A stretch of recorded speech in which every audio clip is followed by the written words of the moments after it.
My name's Mark, and I'm doing this video here to just give you my approach to modern art. Now, a little bit about me. I'm not what I would consider a person who is really strong on modern art or contemporary art or art in general. I don't have a degree in art or art history. I'm not a painter. I can play the guitar pretty well. And stuff like that. And I read a lot, and I know a lot about, um, you know, philosophy, a little bit of this, a little bit of that.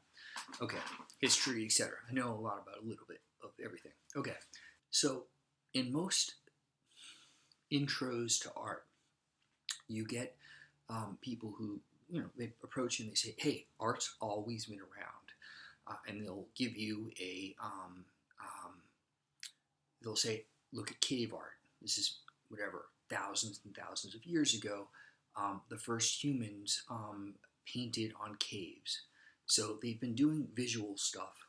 Humans have been doing visual stuff for a long, long time. Okay, that's true.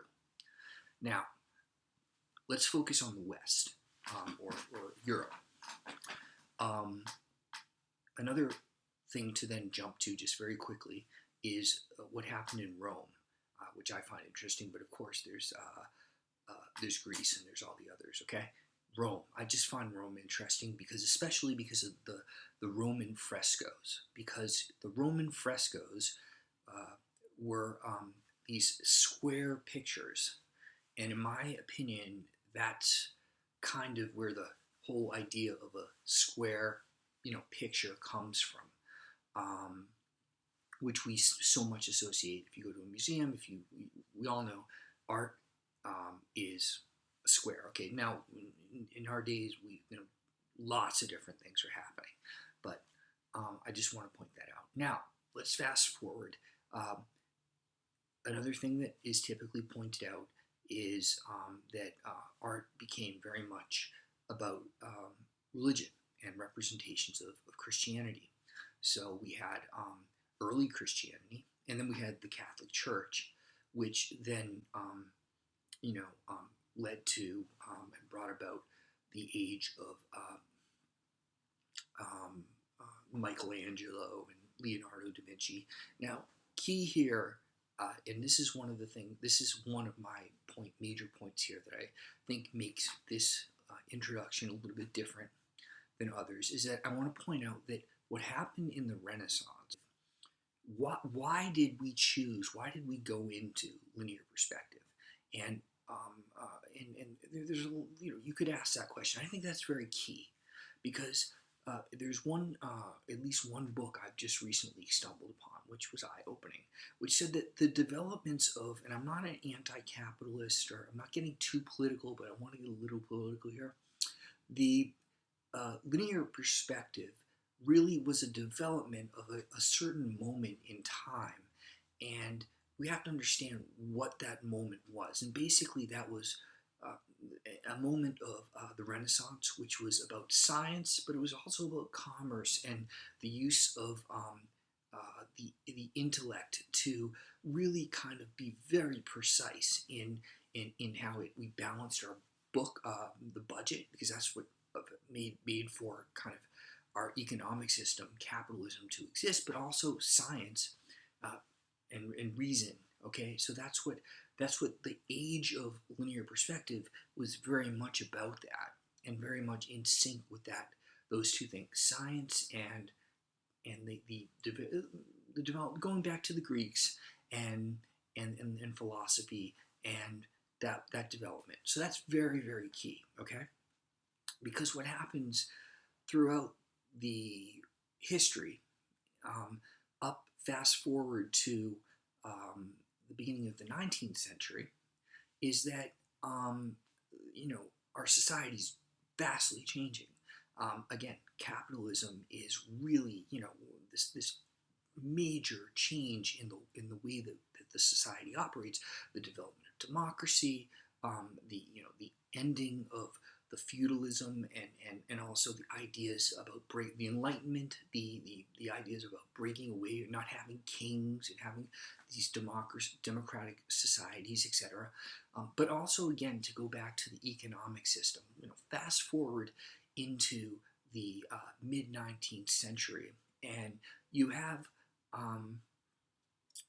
serious things about like exploitation of labor, child labor, kids working 16 hours a day, and so forth. And there's a real question. So Karl Marx is writing, Sigmund Freud is writing, a lot of people are writing, a lot of ideas going on. But the key, and there are other ideas as well, but the one I want to focus on is a criticism of modern society emerging at that moment. And thus I want to bring you to the Impressionists, who I believe are really the beginning of modern art. Or it's a good way of putting it. It can be more nuanced, but basically I'm going to put it forth that way. Now the Impressionists, what do? They move to get back to linear perspective, away from linear perspective, away from the precise representation of the image, which they did, which started in the Renaissance. Why? Maybe because they were a little dissatisfied with the way the world was. Linear perspective arises for a certain reason. So they start doing this stuff where they move away from representing things precisely. And this is what's so frustrating for a lot of us out there, because to us it's like, why would you not represent something as precisely as you can? Now there's another factor, which is that the camera had emerged. So there was no need, artists, painters started thinking, hey, if the photo can capture the image precisely, then our job no longer is to be precise. So they start looking also at a lot of other things. They're being opened up to the different approaches to portraying scenes from around the world. You get Japan, which was a major influence on the Impressionists. These are people like Manet first, let's say, although he has influences going back further, but Manet was a big one in the mid 19th century. Monet, and so on and so forth, leading up into the familiar names we know.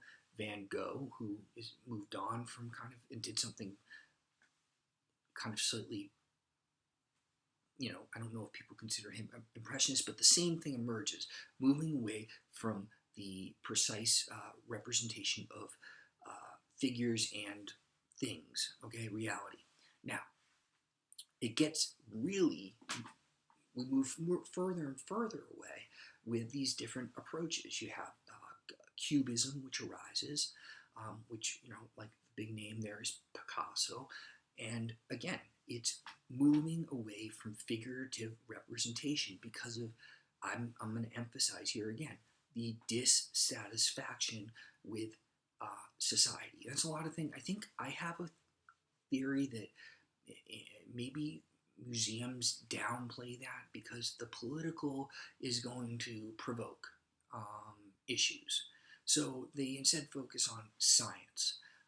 And I'm just putting forth here that let's focus a little bit on the outrageous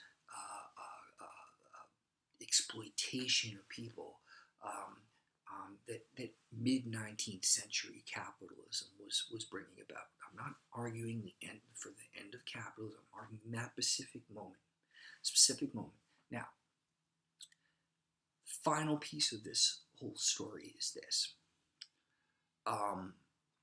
We get to about 1914, and there's a lot of talk about like how these new approaches to painting are so wonderful, and so Cubism and these really interesting ways of kind of painting, and there's a lot of enthusiasm there about the potential for art and for this new movement to kind of change the world and bring about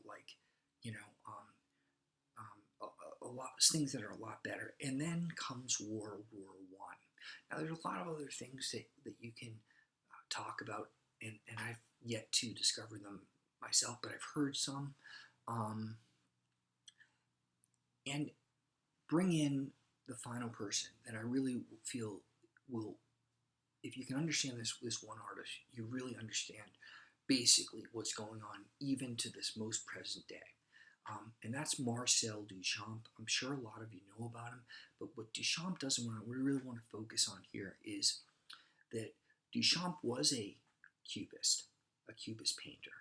Okay, World War One comes along, and he gets, again, it's a real disappointment with the way that the world's going. And this whole idea of like art doing, he's going to challenge art, the world that's saying, hey, yeah, the society stinks, but we're doing something so great. And Champ is going to basically say, no, even art isn't going to do something so great. And so what happens? He's in New York City. He's moved there from Europe, and like they do in Europe, they have a art what do you call it, a festival, and Duchamp is one of the people on the board of the festival, and they make a rule. They say, hey, we're going to open up this festival to anyone who wants to put art into this festival, this showing or this art show. They can do it.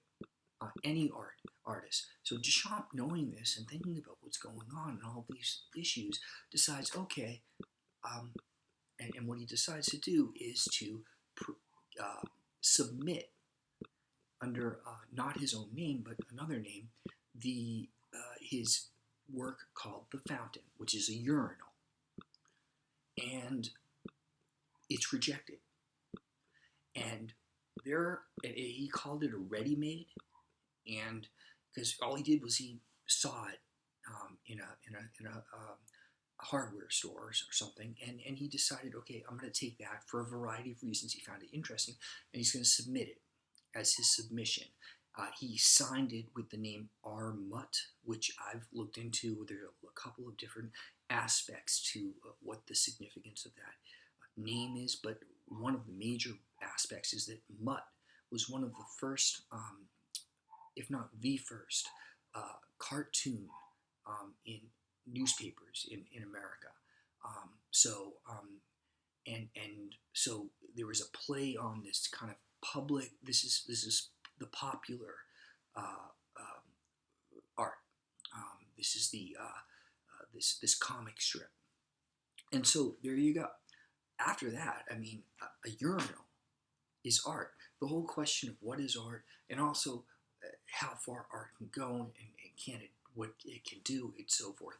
It's all open from there. And then you look forward into the 20th century, and it kind of all makes sense, in my opinion, after that, because you have people doing stuff like Duchamp, and then you have people still doing with some degree of representation, and then you have others like the Impressionists.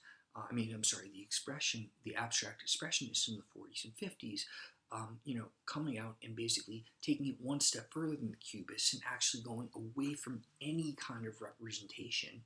So you once had linear perspective, then you had kind of distortion and so forth, and then you even get to the point where, because they had been thinking about the colors and the color schemes and so forth, you get to the point where in abstract expressionism, you're like, hey, why we're going to get even further away and totally away from any kind of representation of anything real. And there you go. Then comes along the 60s. They go back to representations of things.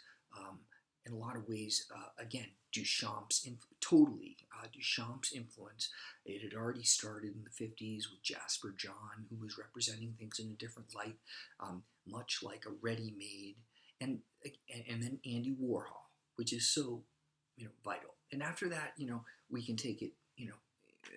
I've heard it said that the Warhol basically is, kind of like the most revolutionary that we still haven't moved really on from. Now there are tons of other artists and stuff like that, but I really do feel if you get that, if you get that dissatisfaction with society and the moving away from linear perspective as a result, then for certain, some of you out there, you get it. You're going to get it much more so. Okay, there's a serious political aspect to what's going on here, and if you and you may need that and that sense of venting to put it all in perspective. One more thing I'll add is that art throughout the again back into the history of of Catholicism and up through the centuries. It was a thing that was in churches, and then it moved into kind of like the aristocracy, who was less involved with maybe religion somewhat than the clergy. So it's both a very serious thing. It was always a very serious thing and it was also a thing for these classes. Remember, we had prior to the Enlightenment, we had these social orders that were feudalism, very clear, distinct classes. So art basically was of the class of the aristocrats. We all know what anything aristocrat more or less conjures up the same thing for everybody. Maybe some people will really hate aristocrats. Some people, maybe not. I think that there's the idea of modern art is really that we can all be kind of like priests and all be kind of like aristocrats. And the fact of the matter is, to live the life of a priest and an aristocrat, in both cases, what they both share is a lot of free time. Okay, aristocrats, you can say, well, they're just playing and they're being, maybe they're learning how to play the violin or something. They have a lot of free time. And priests and very religious people also do, but they're studying scripture, so it's a very serious thing. So you may, but the idea of basically is we can all be aristocrats in a lot of ways, because at the same time, throughout all of these years in the history of Europe, there's been popular art forms, and that's part of what has emerged, even with Duchamp. With the reference to the cartoon, I'd say, is the beginning of a thing in art itself, saying, hey, the people have some really great art forms themselves. I'll leave it like that. Duchamp. You get Duchamp, you get it. And with that, I'm going to say farewell for now.